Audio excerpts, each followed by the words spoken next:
Hello, everyone. I'm Deanne Jones. I'm the project director for Strong Readers.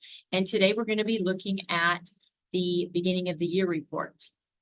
This report is located in single sign-on. Once you are logged into your single sign-on account and you select the Strong Readers Act survey, you should be taken to this screen. Here you'll see listed just our approved list of universal screeners, and then the purpose of the Strong Readers Act, and a little about our reporting requirements. You're going to click this tab at the top that says beginning of the year. And once you get to this one, this is where you're going to start entering your information. Here you're just going to enter the name of your contact person. And this would be the person that if we're wanting some information about your report, this would be who we would contact. So just a first and last name on that. Then you're going to enter a phone number. And this would be a phone number where we could reach the contact person if we have any questions. And then you're going to put in an email so that we could email if we have any questions about your report. And you're going to enter that there.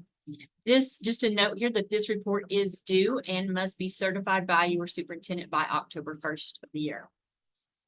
We have some assurances here. There's nothing to click or enter on this, just assurance for you to keep in mind. First of all, that your district will be using your Strong Readers funds for materials and assessments for K through 3 and for students who are placed on a Strong Readers program of reading instruction. The second assurance is that you're going to use project code 367 for all of the expenses related to your Strong Readers funds. And then we have a new one this year that we're going to be using a program code 439 for anything that you're spending to fulfill your 10% requirement of expenditures for the Science of Reading Professional Development. This could be the actual training itself. It could be travel for the teachers who are going to this, and it could be materials that you need to implement what you've learned into your classroom. So just once again, note that whoever's handling the financials at your school, that this is a new program code we have, 439. So the first thing you're going to be looking at is about your universal screener. If you are using the same screener for K through 3, you have K through 3 students in your building, then you would just click this and it will only make you enter one assessment. If you don't, then you're going to click a different one for each. You're going to have to enter them for each grade level. So if I'm in a building where I have only K through 2 students, I would go enter and I'm going to say I'm using FastBridge. So I would put that I'm using FastBridge for my K 1 and 2 students. But since my building wouldn't have 3rd graders, I would go click no assessment required. The only reason you should ever use no assessment required for these grades is if those students are not housed in your building. So you're going to enter that. Once again, if you have all of these in your building and you use the same assessment for all, you would just click this button and you would just be required to enter it one time. So I'm going to say this time I'm using iStation. So I would click that and all of my K through 3 are using iStation. The next thing is just your numbers of how many you're testing. So I'm going to say that I have 100 first graders. 100 kindergartners. And I'm going to say that I have 20 of them that identified for reading difficulties. For first grade, I have 100 students, and maybe I have 25 of them identified for reading difficulties. Second grade, once again, I'm going to say I have 100 for my example, and that I have 23 identified for reading difficulties. Third graders, I have 100 students that I tested, and I identified 19 of them for reading difficulties. The next section is the dyslexia screener that you used. And for my example, I'm going to say I used the same one for all K through 3 students. And in this example, I was using iStation. So I'm going to put that I used iStation with the pass, because if you're using iStation, you do have to give the pass for that phonological component there. So I'm going to click that.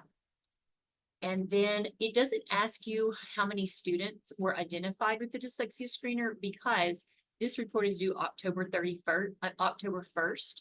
And if you were giving your universal screener later in September, you have 30 days to give the dyslexia screener. So you may not have that done by the time this report is due.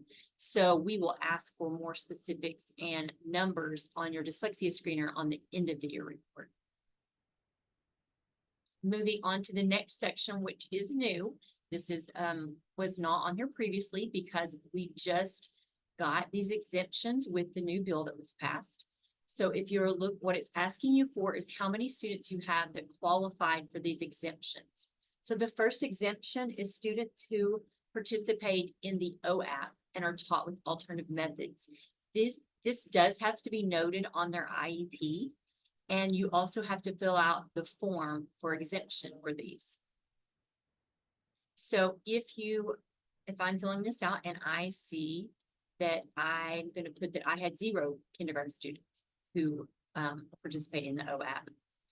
And I'm going to go to first grade and I'm going to say maybe I have 1 student. In second grade, I have 0. In third grade, I'm going to say I have 4. So you would fill these in. You don't fill in the total, it will auto-fill that for you at the end. The next exemption is students who have a primary expressive or receptive communication of sign language.